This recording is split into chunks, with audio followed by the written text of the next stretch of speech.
అందరికీ నమస్కారం. ఈ నెల 15వ తారీఖున కావలి నియోజకవర్గంలో జువలదిన్న ఫిషింగ్ హార్బర్కి వైఎస్ఆర్ కాంగ్రెస్ పార్టీ రాష్ట్ర అధ్యక్షులు మాజీ ముఖ్యమంత్రి వర్యులు రానున్నారు.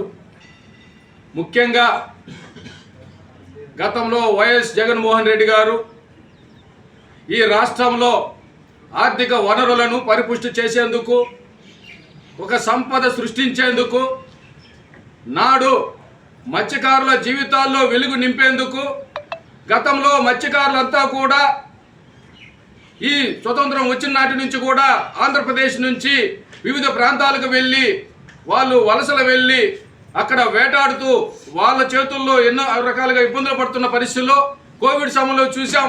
ఎక్కడ వాళ్ళు అక్కడ ఆగిపోయి జీవనానికి కూడా ఇబ్బంది పడే పరిస్థితుల్లో ఆ రోజు ఒకటే తలంచారు. వాళ్ళు గతంలో ఇక్కడ కడలూరు నుంచి, పాండిచేరి నుంచి, తమిళనాడు నుంచి, ఇతర రాష్ట్రాల నుంచి బోట్లతోటి పెద్ద బోట్లు తీసుకొని వచ్చి ఇక్కడ వేటాడి వెళుతుంటే ఇక్కడ జీవనోపాధి కోల్పోయి మత్స్యకారుల జీవితాల్లో చీకటమైపోయిన రోజుల్లో కోవిడ్ సమయంలో వారి జీవితాల్లో చూసి జగన్మోహన్ రెడ్డి గారు ఈ రాష్ట్రంలో 11 ఫిషింగ్ హార్బర్లు, 4 పోర్టులు తీసుకురావడం జరిగింది. అందులో భాగంగా మన మాజీ శాసనసభ్యులు రామిరెడ్డి ప్రతాప్ కుమార్ రెడ్డి గారి వారి సూచనతో ఈరోజు జువలదిన్న ఫిషింగ్ హార్బరు అభివృద్ధిలో భాగంగా తీసుకురావడం జరిగింది.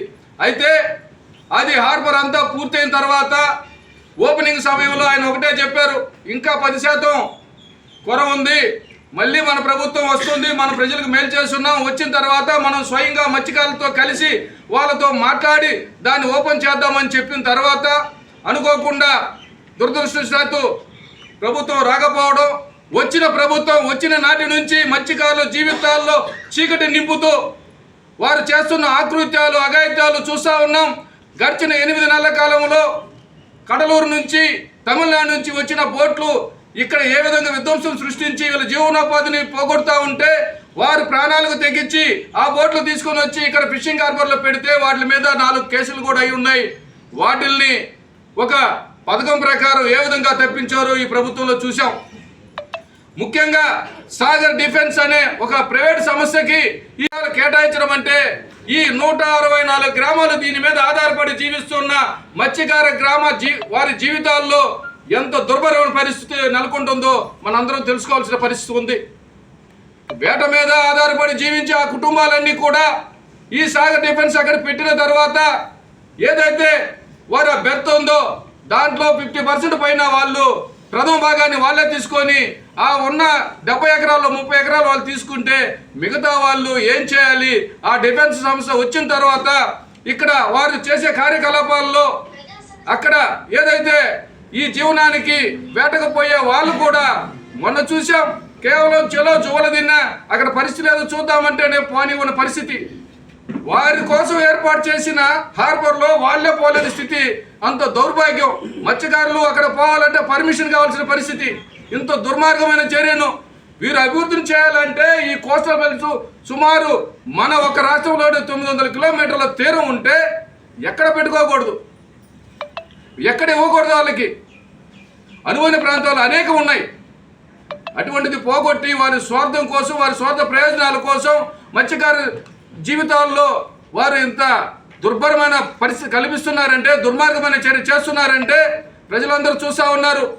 మత్స్యకారులు ఈరోజు వేటకు వెళ్తే ఎక్కడెక్కడో చిక్కుపడిపోయిన పరిస్థితి. మొన్న బోట్లు చూసాం, వీళ్ళు ప్రాణాలు తెగించి అడ్డు పెడితే కూడా వాటిని ఒక యాక్షన్ ఎపిసోడ్ లాగా ఉంది, గుద్దుకుంటూ వెళ్ళిపోతూ ఉన్నాయి. వాళ్ళు ప్రాణ త్యాగం చేసైనా కాపాడుకుంటామని చెప్పని వాళ్ళు ఈరోజు అంత ప్రతినిధులు కూర్చుంటే ఇది వారి జీవితాల్లో ఇంత చీకటమైపోయిన పరిస్థితిలో.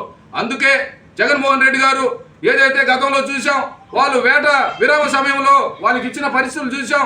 గతంలో వారి కోసం, వారి జీవనభృతి కోసం ఈరోజు 11 ఫిషింగ్ హార్బర్లు ఏర్పాటు చేసి ఉంటే వాటిని నిరుపయోగం చేసే పరిస్థితి, వారిని అన్యాక్రాంతం చేసే పరిస్థితి, వారికి కాకుండా వారి సొంత ప్రయోజనాల కోసం ఏదో కంపెనీలకి వారు ఇవ్వడం, ఇది అభివృద్ధి పేరులో జరుగుతున్న, ముసుగులో జరుగుతున్న ఒక దుర్మార్గమైన కుట్రని చెప్తా ఉన్నాం.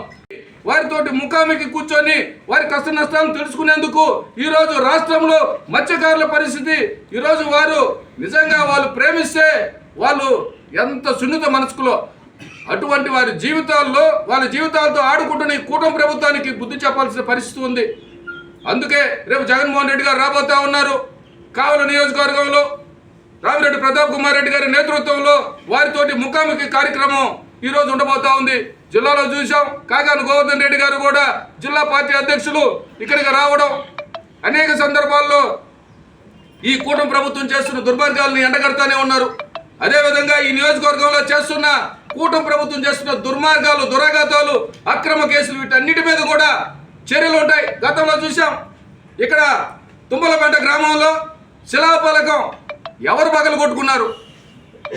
వారి పార్టీకి సంబంధించి వారే పగలు కొట్టుకుంటే దాంట్లో మత్స్యకారులు ఈరోజు ప్రేమ ఒలగబోస్తున్న వీళ్ళు మత్స్యకారుల మీద అన్యాయంగా కేసులు పెట్టలేదు. అక్కడ ఈరోజు చూసాం, జూలదిన్నలో సాక్షాత్తు వైఎస్ఆర్ కాంగ్రెస్ పార్టీ జగన్మోహన్ రెడ్డి గారి శిలాఫలకం ఉంటే దాన్ని ఏ విధంగా పగలు కొట్టున్నారు?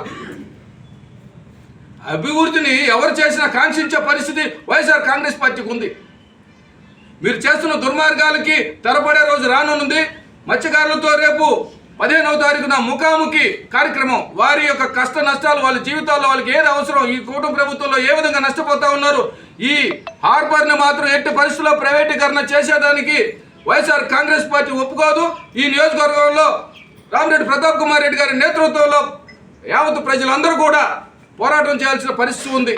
అందుకే ప్రజలారా, మీ అందరికి కూడా తెలియజేస్తా ఉన్నాం, 15వ తారీఖున మీరందరూ స్వచ్ఛందంగా జోలిదిన ఫిషింగ్ హార్బర్కి జగన్మోహన్ రెడ్డి గారి పర్యటన సందర్భంగా మిమ్మల్ని అందరిని ఆహ్వానిస్తున్నాం. ప్రతి ఒక్కరిని పేరు పేరున మీరందరూ హార్బర్కి రావాలని, జగన్మోహన్ రెడ్డి గారితో మమేకం కావాలని ఈ సందర్భంగా మిమ్మల్ని అందరిని ఆహ్వానిస్తూ జై జగన్.